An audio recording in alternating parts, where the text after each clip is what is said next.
Sacred Heart is proud to sponsor Pensacola Histories in recognition of the Daughters of Charity who brought their mission of care to Pensacola over 90 years ago.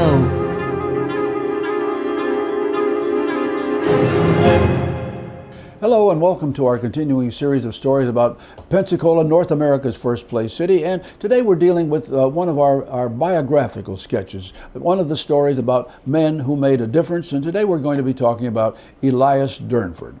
Now, Durnford was a military man, a British officer, who came to Pensacola at the behest of our first governor here, first British governor, George Johnstone.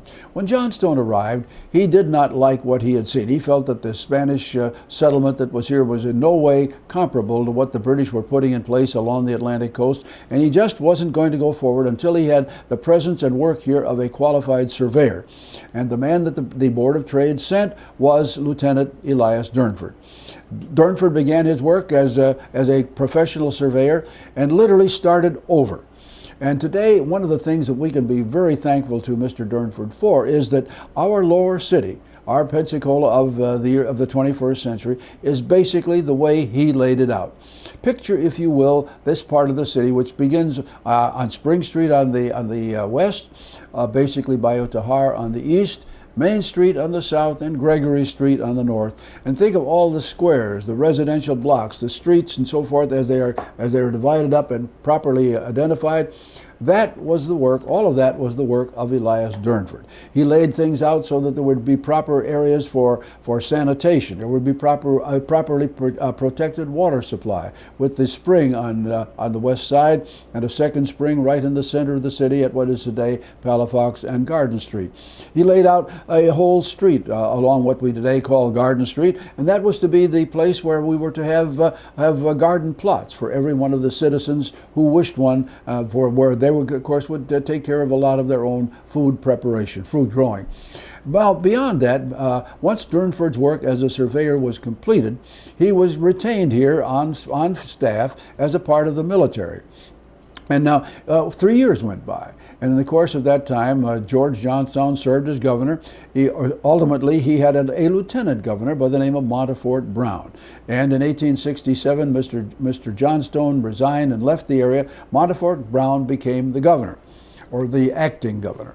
Now, of course, that meant that the Board of Trade needed to have either a new governor appointee or an interim, and so they decided that they weren't ready yet to name a new governor, and so they made Mr. Brown the interim, and they sent out, or acting governor, and they sent out word that Elias Durnford was now to be the second in command, the lieutenant governor here. And that's the way things were for about a year.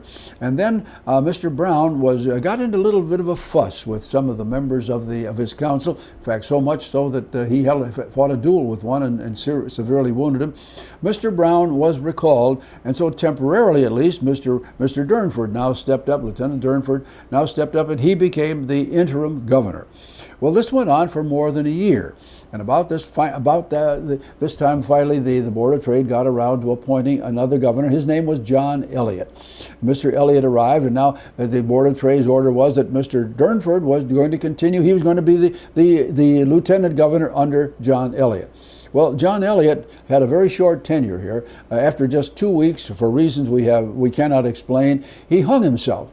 He was, and of course, mainly was very dead. And again, quickly, Mr. Durnford became the interim governor, and he served in that role for the next 3 years. It took that long for the Board of Trade to choose a successor, and this time they did. And in 1772, Mr. Peter Chester arrived with his wife, and he became the governor. But again, Elias Durnford remained as the interim governor. He's a part of the military staff and the second in command as governor. Well, we move forward through the next 6 years. And this is a very difficult time in Florida because now the American Revolution has begun. Governor Chester is fearful that the Americans are going to try to invade here. He also is also afraid that the Spanish are going to make an invasion here from New Orleans to try and take Florida back. And so there are 6 years of almost, well, I won't say frantic preparation, but they are years in which the English are trying to protect their colony with the building of a new fort and all that went with it. And in all of these things, Mr. Elias Durnford Durnford, of course, is part of the story. He's part of the building process. He's a director of troops. And Durnford also is doing something else. He is a man who is a very looking ahead to the economy of that he believes is going to be here with the British for a long time. And so Mr. Durnford and his wife begin doing something that probably you and I might have done back then. They began buying property. They got a little property. They got a few hundred acres over here. They got another few hundred acres over here. And the story goes that by the time we got to 1781, Mr. Durnford and his wife, Rebecca, owned or had title to about 10,000 acres of good property in this area. So he was a man who had a long-term view of the city, and he was anxious to make sure that the city grew well. Well, all through this period, now we're looking now from the time of arrival of Mr. Chester in 1772 up to 1780, Mr. Durnford is pretty much the man in charge of making things better. He improves the wharf down here at the foot of Palafox Street. He protects the springs. He does a good job of helping people understand how to build better wells. He improves the British Cemetery, which is out on the west side of the city. All of these things are the province of this one man who worked very diligently all through the period that he's here. Okay, we now reach the year 1779, when the Spanish become allies of the French in their war against the British. Now, bear in mind, the Spanish do not become allies of the American revolutionaries, but simply they are allies of their French cousins, because the Spanish have one goal. They want to make things miserable for the British, but they also want to recapture Florida. They want Florida back. They had lost it in 1781, and now or 1763. Now they want it back. And so, basically, we see the step by step and year by year preparations being made in New Orleans for this. It doesn't happen rapidly, but by 1779, the treaty is signed between the French and the Spanish, and the Spanish send a new governor, a new general to New Orleans, and his name is Bernardo de Galvez. And Galvez, of course, begins to make plans for an assault on British Florida. Now, as this happened, of course, the Americans realize the British realize they've got some very vulnerable spots. They have several little villages along the Mississippi River that sort of farm-to-market villages that have developed there during the British period as the farms and plantations have emerged along the river. These are called Baton Rouge and Manchac and Fort Butte and Natchez.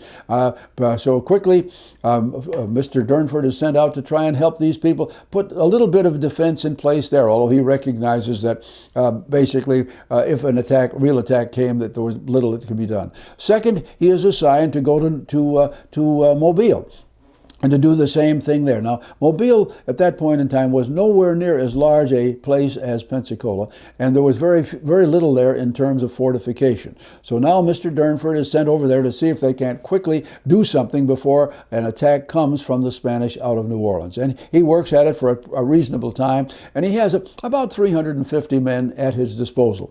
But the time is short, and early in the year 1780, the Spanish attacks begin. First of all, the attacks by the Spanish are successful along the Mississippi, and then a fleet and armed force moves against Mobile. And the story goes, it's sort of a kind of fascinating story. I don't know how true it is, but we like to remember it this way. Mr. General de Galvez arrives with his fleet, comes ashore. Mr. Durnford, is now Colonel Durnford by now, moves out, and they have a little parley out there in the open land between the two forces, and they bring their bottle of wine and their sandwiches along. They talk there, and of course each one threatens the other. Mr. Galvez says, General de Galvez says, well, we're just going to take you, and if you don't surrender, we'll be forced to execute you all. And Durnford says, well, we're prepared to defend our post to the very last man. And so they retreat back to their respective positions, and the firing goes on for just a few minutes. It isn't much of a battle. Basically, the Spanish have such superior firepower that the British very wisely surrender. There have been a few casualties, but not many. And at this point, de Galvez does something rather odd. he agrees that he is going to furlough, pardon all of the British officers, allow them to go back to Pensacola and join the rest of their contingent there, while de Galvez keeps control of all of the enlisted men who had been captured. And that's the way it was. And so Durnford, with all of the others, comes back to Pensacola and helps prepare for the siege. Now, by now we are in the month of February of 1780, and the expectation is that the attack is going to come shortly, but it doesn't.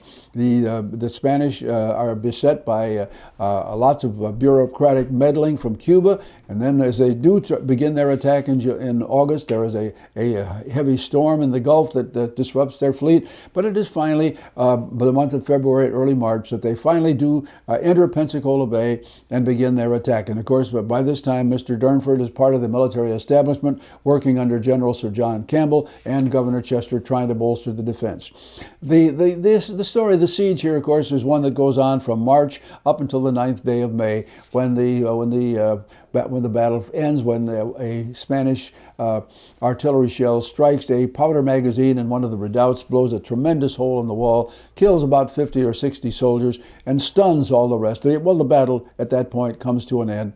And as a result of this, General de Galvez puts together an arrangement whereby all of the British officers will be sent to points of convenience, either back to Great Britain or to British settlements in the Caribbean, while all the enlisted men are put on board Spanish ships and taken to New York, where they might, had circumstances been different, might have made a difference in the battle at Yorktown, but of course that did not happen. Now, Mr. Durnford, of course, was one of those, along with his wife, who literally were packed up and sent away. And there's a number of wonderful stories about the sort of what might have been with Durnford.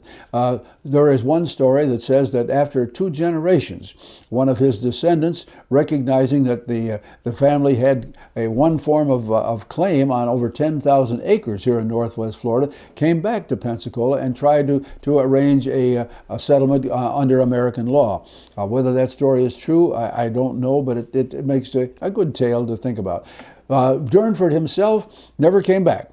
He and his wife settled back into Great Britain. He soon retired as a military officer, and they lived the rest of their lives comfortably on pension in Britain itself. Now, the thing we want to look at, of course, most of is what do we look to today to recognize why Elias Durnford was one of the truly interesting and recognizable figures in our history.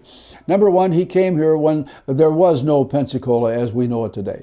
He literally scrapped what the Spanish had built and rebuilt the outline of downtown Pensacola. He helped to name its streets. He helped to put together all of the format and the infrastructure, which stayed in place without much change. I want to emphasize that, without much change up until the American period some 50 years later.